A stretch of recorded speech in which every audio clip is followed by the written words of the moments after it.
The top 1% of freelancers don't start projects the way that you do. Not even close. They don't open with, what do you want? They don't ask, hey, what's the scope of this? What are the deliverables that you're hoping to walk away with? What's the timeline? What shots do you need? How many pages are you looking for? What are the assets? None of that. They open with one question that changes everything. How are we measuring success? This single shift is the difference between being viewed as a task doer, a gun for hire, and a strategic partner, a co-CEO during the entirety of the relationship with this client. So here's the question we're answering today. How do the top 1% of freelancers begin a project so that they can charge more than everybody else, avoid revision hell, and stay indispensable? And once you learn that, you're going to have an even more significant question, which is what actual kickoff structure turns every project into a premium engagement. So let's get into it. The quick answer, top freelancers diagnose outcomes, not instructions. So beginners ask, what do you want me to deliver? Intermediate freelancers ask, what's the scope? Better, but it's still giving vendor energy. And then the top 1% ask, what business outcome are we protecting or improving by doing this? And how are we tracking it? Because they know deliverables are replaceable, scope is negotiable, but outcomes are what create pricing power, trust, and long-term retention. And once you anchor the project to an outcome, you become the leader. Not the labor, not the help. So what exactly do the top 1% say during the first 10 minutes of a kickoff? Let's get into it. They don't start with deliverables. We know that, but here's the real aha. Outcome isn't about clarity, it's about control. And not the bad, power-hungry kind of control. It's the kind that improves everyone's experience with the project. When you ask what business result does this project need to protect or improve, you're not just gathering context, you're establishing the selection criterion for every decision that's going to come later down the road in this project. Because once an outcome is stated out loud, all subjective preferences become secondary, all creative debates get a North Star, all pivots require rescoping, and all stakeholders must justify their inputs against that outcome. If a client disagrees with a creative direction, they have to argue with their own success, not your taste. This is why outcome anchoring is the first leverage move of elite freelancers. It doesn't just clarify the goal, it dictates the rules of engagement for the entire project.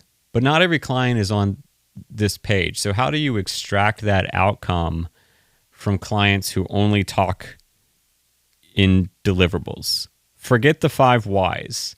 If you're familiar with those, pros don't dig deeper here. They dig sideways, because the top 1% know that the real trigger for a project is almost always someone trying to avoid embarrassment, someone trying to impress their boss, someone trying to hit quarterly KPIs, someone trying not to get blamed, someone trying to secure a budget for next quarter. It's often not as clean as I just need to make more money. So instead of generic discovery, pros use agenda diagnostics. Who championed this internally? Reveals politics. What conversation created the need for this? That reveals pressure. What gets harder if this gets pushed back a month? Urgency. How will this make someone's life easier? Stakes. Who's most relieved when this gets solved? That's the true buyer. This is about identifying the emotional logic driving the project. When you understand the unspoken agenda, you suddenly understand the urgency, the tolerance for cost, the risk sensitivity, the political landmines, who needs to feel safe. That's the real leverage, both on the project side and on the more important relationship building side. So now that you know the real agenda, how do you prevent revisions before they even have a chance to happen? Let's talk about that. We're calling this the anti-revision contract. The top 1% don't ask clients, what does success look like? That invites a less experienced, less deft hand into that conversation, but it still needs to be had. So they flip it and they say, here's what I imagine success looks like for you based on this conversation. Tell me where I'm wrong. This positions you as the expert. It creates a shared target. It reveals hidden expectations, prevents misalignment, and it forces clients to calibrate before work even begins. And here's the insider move.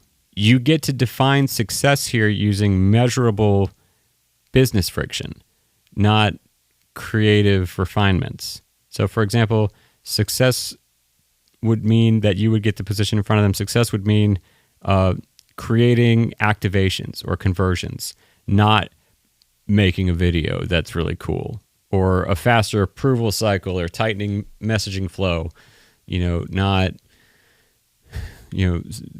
this app developed, or, this, 9,000 words, of whatever. So you want to shape success around function, not their taste. And that's going to eliminate 80% of revision hell.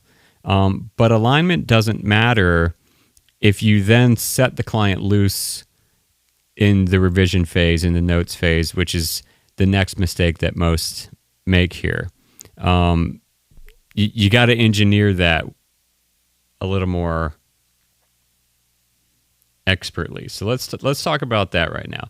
Most freelancers get feedback of all shapes and sizes at all stages of a project.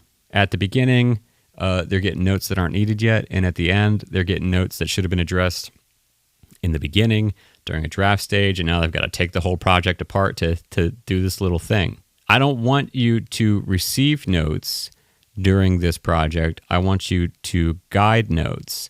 So from the get-go, you got to have this conversation with them and let them know what to expect. You don't want clients to give you feedback. You want to tell clients what kind of feedback is to be expected at each stage of the project. So for instance, at the concept stage, you're not looking for directional feedback there. You're really just looking for what feels on brief, what doesn't, no details yet, because too much is gonna cause confusion and premature tinkering. And then at the draft stage, you're going to want to guide them towards structural notes. What needs clarity. We're not looking for final polish notes or visuals here. We're just making sure the bones are right. And then refinement stage is those micro adjustments and tweaks. And then you've got the delivery stage where it's very minuscule. And anything beyond that is a pivot and deserves its own scope. Here's why this works. Clients aren't bad at giving feedback. They're bad at knowing when to give feedback and what type of feedback to give. And pros align everybody, get everybody on the same sheet of music about that at the very beginning. Because when you know the rules of the game that you're all sitting down to play before you start playing it, everybody enjoys themselves. It's when halfway through the project they start giving you notes that you don't like, and you say, really this should have been a first draft note. That's when it gets nasty and it doesn't feel so collaborative. So, you want to take care of that on the first call. And then this final move is the one that transforms you into an operator, not a vendor, right? Most freelancers start projects by talking about deliverables. Pros start by revealing how they're contemplating the client's success. So it's like, here's the first thing I'm evaluating. Here's the risk I'm looking for. And here's the decision tree that I'm going to use every time we hit a fork in the road. It proves you have a system. It shows you understand, risks that haven't been considered yet. It demonstrates foresight, and instantly shifts you into a trusted operator role. Again, it's about getting yourself out of that kind of vendor box and into this operator, strategic partner, co-CEO box. You want your clients to realize they're not paying you to make the thing, they're paying you to run this thing. Once you start projects this way, everything gets easier. Pricing, authority, attention, scope control, even referrals, because you didn't start as a task taker. You started as a partner. It's a whole different relationship. And once you start projects this way, you become nearly impossible to replace. And you get to run this play many a times with the same clients. So don't start projects with deliverables. Start with outcomes, stakes, roles, and strategy.